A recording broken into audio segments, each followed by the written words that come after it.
ഇന്ത്യയുടെ വിജയനായകൻ പോലും വീണപ്പോൾ രക്ഷകനായി വന്ന ഒരു 22-കാരനെ നിങ്ങൾക്കറിയാമോ? 2007 ഇന്ത്യ വേഴ്സസ് ഇംഗ്ലണ്ട് ODI മത്സരം. ആദ്യം ബാറ്റ് ചെയ്ത ഇംഗ്ലണ്ട് 316 എന്ന വൻ ടാർഗറ്റ് ഉയർത്തി. ഇന്ത്യൻ ഓപ്പണർമാരും മധ്യനിരയും മികച്ചു കളിച്ചപ്പോൾ ഇന്ത്യ വിജയത്തിനടുത്തെത്തി. ധോണി വിജയിപ്പിക്കുമെന്നുള്ള പ്രതീക്ഷയിൽ നിന്ന ഇന്ത്യക്ക് പെട്ടെന്നാണ് അയാളെ നഷ്ടമായത്. തുടരെ അഗാർക്കറും സെഹീറും റണ്ണൌട്ട് ആയതോടെ ജയിക്കാൻ 12 പന്തിൽ 22 റൺസ്. ഇന്ത്യ തോൽവി ഉറപ്പിച്ചു. എന്നാൽ അവിടേക്ക് ഒരു ചെറിയ ചെക്കൻ നടന്നു വന്നു.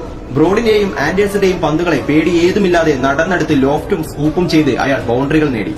അങ്ങനെ അവസാന പന്തിൽ ഒരു വിക്കറ്റിന് ഇന്ത്യ ജയിക്കുമ്പോൾ 33 പന്തിൽ 47 റൺസുമായി റോബിൻ ഉത്തപ്പ എന്ന ബാറ്റ്സ്മാൻ അവിടെ തലയുയർത്തി നിൽപ്പുണ്ടായിരുന്നു.